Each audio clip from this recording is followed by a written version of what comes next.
Hello बच्चों, आज मैं आप लोगों को पढ़ाने वाला हूँ क्लास 10th चैप्टर नंबर 1.1 का क्वेश्चन नंबर 3। एक बार मैं क्वेश्चन को पढ़कर समझा देता हूँ जिससे कि आपको समझ में अच्छे से आ जाएगा कि कैसे और क्या बनाना है।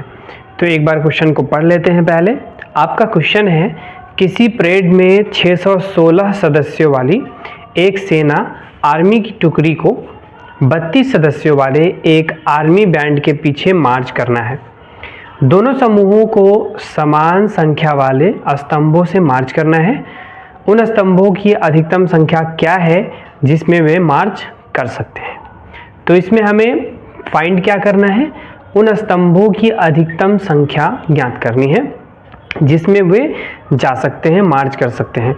तो इसमें मुझे दो चीज़ें मिली हैं। पहला क्या है, 616 सदस्यों वाले, और फिर है 32 सदस्यों वाले में मार्च करवाना है। तो इसमें अधिकतम संख्या फाइंड करना है। इसका मतलब ये हुआ कि इन दोनों नंबर्स में जो कॉमन है उसको हमें निकालना है। तो अब जो कॉमन होता है उसको हम लोग क्या कहते हैं, HCF कहते हैं। तो अधिकतम संख्या ज्ञात करने के लिए हमें 616 और 32 का HCF ज्ञात करना होगा, तभी ये जा करके आपका आंसर मिल पाएगा।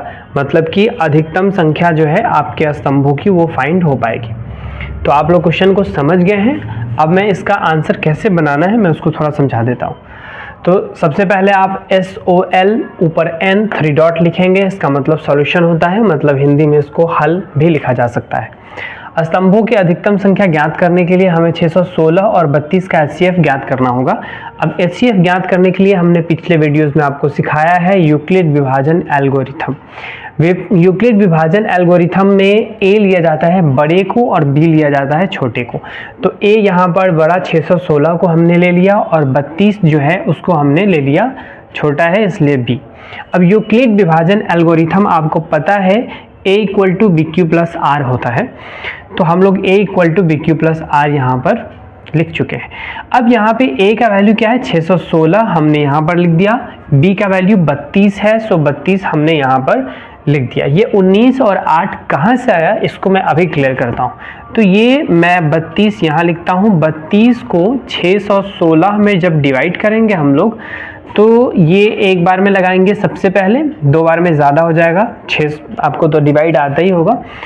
ये 61 है, मतलब 61 से ये ज़्यादा हो जाएगा, इसलिए मैं इसको एक ही बार में लगाऊंगा। यहाँ पे लिख दूंगा, इसको मैं माइनस करूंगा। 11 से 2 जाएगा, कितना बचेगा 9। ये 5 से 3 जाएगा 2 और ये हो जाएगा आपका 6। अब इसको देखेंगे कितने बार में लगेगा। तो 32 को अगर मैं 9 से मल्टीप्लाई करके देखता हूँ 9 से, 9 दूना 18 के 8 हाथ में 1 और 8 9 29 27 1 28 है ना, इतना है आपका। यहाँ 9 लिख दूंगा और यहाँ लिख दूंगा 288। अब यहाँ पे इसको माइनस करना होता है, माइनस कर देंगे। ये एक इसमें देगा तो 16 हो जाएगा। 16 से 8 तो 8, मतलब 16 से 8 जाएगा 8। ये हो गया आपका 0, ये हो गया 0। अब देखो यहाँ पे ये भागफल है और ये शेषफल है। ये भागफल और ये शेषफल। तो हम लोग यहाँ पे 32 लिखा हमने।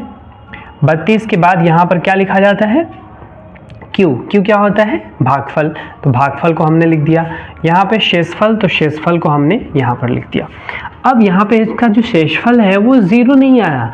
अब 0 आता है तो ना इसके भागफल को हम लोग HCF कहते हैं, मसा कहते हैं।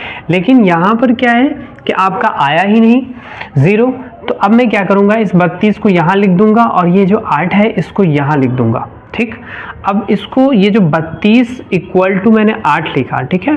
अब 8 यहाँ पे Q का वैल्यू हमको फाइंड करना है और फिर R का वैल्यू यहाँ पे फाइंड करना है। तो मैं क्या करूँगा, इसको डिवाइड करूँगा 8 से 32 में। 8 से 32 में कितने बार में आ जाएगा, 4 बार में ये 32 आ जाता है। 8 चौक 32 हो गया। यहाँ पे मैं लिख दूंगा 4 और यहाँ लिख दूंगा 0। भागफल क्या है, 4 है और शेषफल क्या है, 0 है, तो 0 लिख दिया। अब शेषफल जब 0 आ गया तो इसका जो यहाँ पर आपका भागफल आता है वही इसका HCF होता है। तो मैं यहाँ पर 32 इक्वल टू 8 इंटू 4 लिखा प्लस 0 लिखा। शेषफल आपका 0 आ गया। शेषफल मैंने लिख दिया, चूंकि शेषफल R इक्वल टू 0 है इसलिए ये जो आपका आता है ये HCF होता है। इसलिए स्तंभों की अधिकतम संख्या 8 होगी। यही आपके क्वेश्चन का आंसर होगा। मतलब ये हो गया कि अधिकतम जो आपका जो स्तंभों की संख्या है वो 8 होगी। ठीक है, इसमें कोई भी डाउट हो तो आप कमेंट बॉक्स में जाकर के पूछ सकते हैं, मैं उसका आंसर आपको कर दूंगा।